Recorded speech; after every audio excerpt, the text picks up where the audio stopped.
Terceiro princípio. Aqui nós chegamos no capítulo 2, de 1 a 9.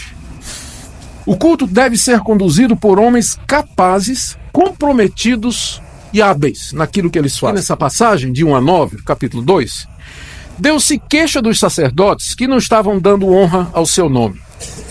Veja aí o verso 1 e 2, né? Ele diz: ó sacerdotes, é para vós agora esse mandamento, se vocês não ouvirem e se não propuserem no seu coração dar honra ao meu nome, eu vou fazer isso. E ele lista então 3 castigos que ele queria dar aos sacerdotes por isso.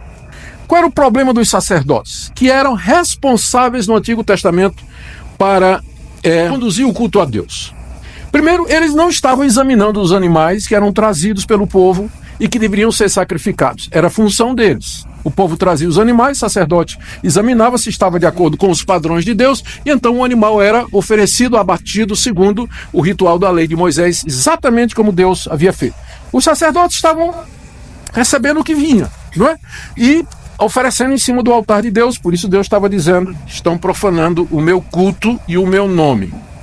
Eles também estavam enfadados com a rotina. Isso ficou aqui no capítulo 1, verso 13, quando Deus diz assim: e vocês ainda dizem, que canseira, todo dia mata bicho, limpa o altar, traz oferta, não traz oferta, queima incenso, eu estou cansado dessa rotina, já não tenho mais prazer nesse trabalho. Os sacerdotes estavam dizendo isso. Já tinham perdido o interesse. Aqui, eles faziam de forma mecânica aquilo. Eu falei sacerdote, mas né, o sacerdote matava, mas quem fazia todo o trabalho mais difícil eram os levitas, né? Os levitas que desembuchavam, tiravam a parte que era para assar, a parte que era para levar para fora. Depois o levita vinha e limpava o altar, e limpava o sangue, né? Pegava a carneirada e conduzia para fora para ser morta no dia seguinte. E quando tinha tempo, o levita tocava, né? Então eu fico assim impressionado com o fato de que na igreja hoje o cara sabe cantar um pouquinho e se sabe tocar violão, é levita. Se é levita, então tem que deixar ele limpar a igreja, botar para fora os bêbados e os cachorros, dar chupeta na boca do menino quando tá chorando, fazer todo o trabalho, porque é isso que o levita fazia. Desculpa o parágrafo, eu não resisti, vamos continuar. Bom, então, tem que ser conduzido por homens capazes e hábeis. Gente, e o pior dos sacerdotes é que eles não estavam instruindo o povo na lei como era a obrigação dele. Por conta de muito material e pouco tempo, eu estou destacando só alguns versículos da passagem. Mas aqui nesse bloco, veja comigo o verso 6 e 7, quando Deus está dizendo por que é que ele está rejeitando o trabalho daqueles sacerdotes. Porque eles não estavam fazendo a coisa direito, em termos de examinar os animais, estavam enfadados daquilo ali. Mas o mais importante, ele falando aqui a respeito de Levi, de onde vinha o sacerdócio, ele diz: a verdadeira instrução esteve na sua boca, de Levi, e a injustiça não se achou nos seus lábios. Andou comigo em paz e em retidão, e da iniquidade apartou a muitos. Porque os lábios do sacerdote devem guardar o conhecimento, e da sua boca devem os homens procurar instrução, porque ele é mensageiro do Senhor dos Exércitos. Essa era a função principal do sacerdote. Ele não somente oferecia os sacrifícios, mas ele explicava ao povo o que aqueles sacrifícios representavam. Era dele e por ele que Deus falava regularmente. O profeta só era levantado quando o sacerdote falhava, mas a instrução regular do povo de Deus cabia ao sacerdote.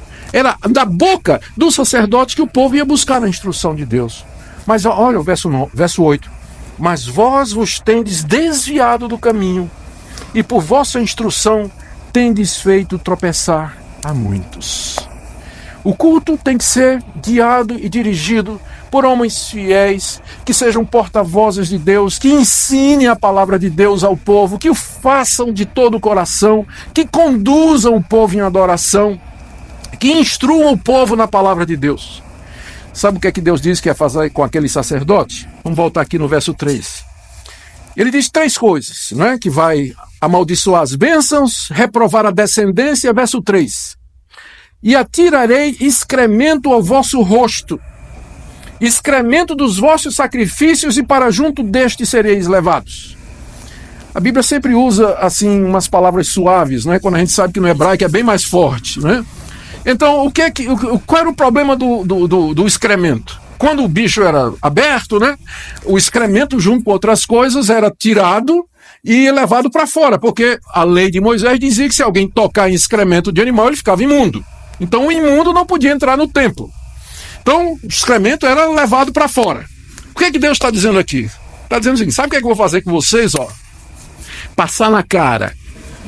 E aí vocês vão ficar imundos, e aí vocês têm que ser expulsos do templo. Vocês vão para lá onde está o excremento. É isso que Deus, é a linguagem que Deus usa, como é que ele vai tratar a liderança que não faz o que devia fazer e não assume a responsabilidade que devia assumir quando foram convocados por Deus para presidir o culto de Deus. Tal é a maneira como Deus se preocupa com o seu culto. Quarto lugar. O culto só vai ser aceito se for expressão de uma vida santa. Capítulo 2, de 10 a 16. Aqui Deus declara que não vai aceitar o culto, os sacrifícios, as ofertas e as lágrimas de orações. Veja aqui o verso 13. Olha. Ainda fazeis isso, cobris o altar do Senhor de lágrimas, de choro, de gemidos, de sorte que ele já não olha para a oferta nem aceita com prazer da vossa mão. A minha tradução tem de sorte que, mas a NVI, por exemplo, já diz por quê, né? Em vez de dizer de sorte que, ele já introduz a razão.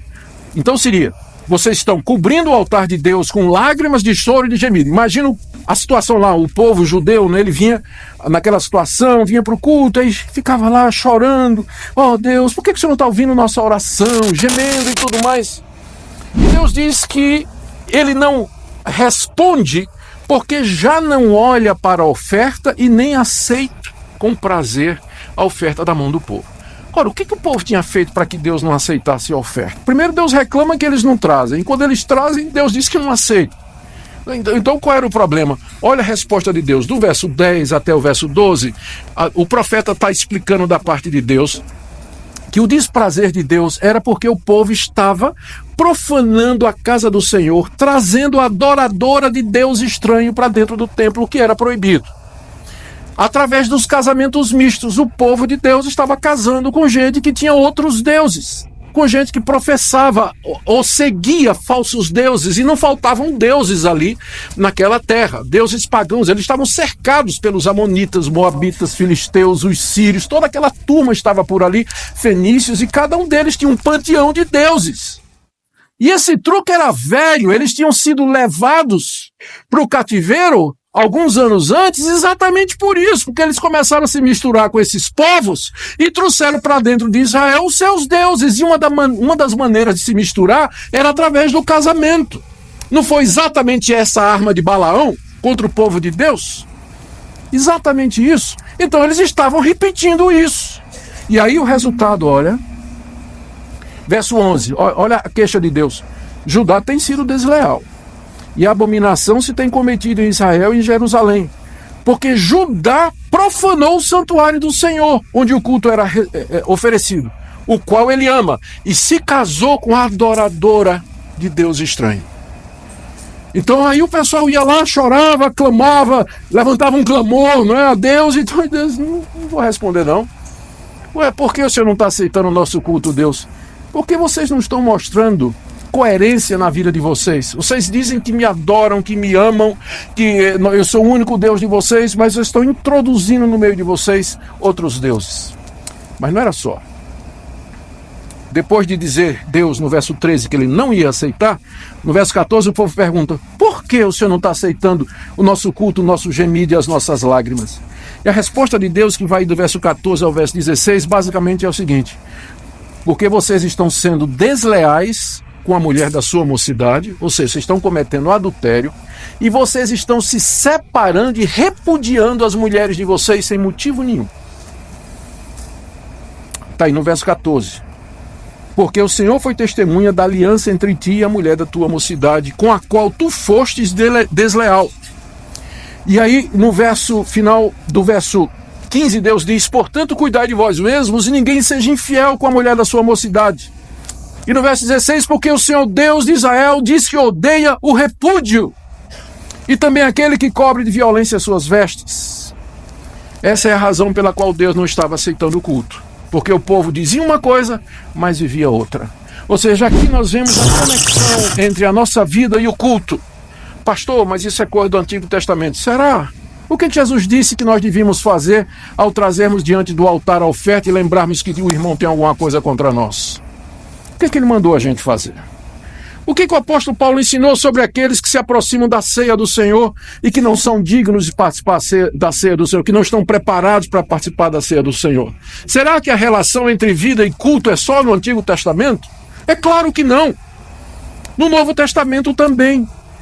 O nosso culto a Deus, ele tem que refletir santidade de vida, que nós andamos com Deus, ele tem que ser uma expressão daquilo que nós somos.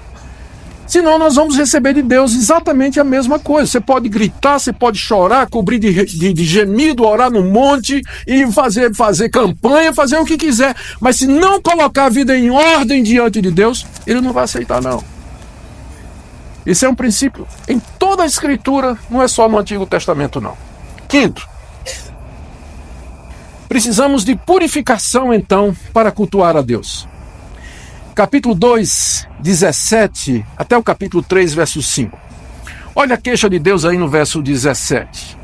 Deus está dizendo assim: enfadais o Senhor com vossas palavras.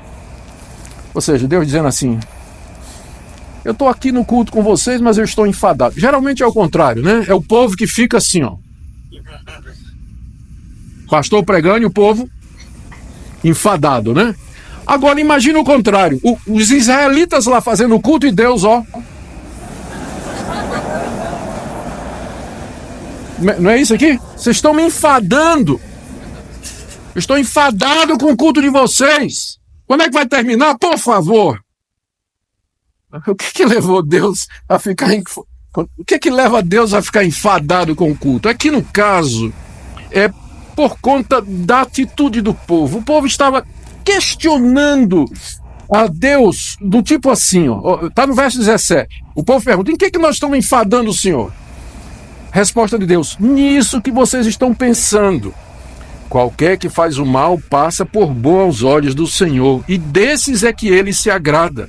Ou, onde está o Deus do juízo? O povo estava todo na igreja para adorar a Deus, mas no coração ele estava dizendo assim: onde está o Deus da justiça? Olha os amonitas, olha os samaritanos ao nosso redor, prosperando. A nação se expandindo, estão ganhando as guerras. É um povo livre e soberano. E eles não servem a Deus. Mesma coisa os filisteus, estão aqui ao nosso redor, ali, os amonitas, aquele povo ali, ó, adora falsos deuses, adora Baal, Astarote, Renfã, todos esses deuses, mas estão prosperando.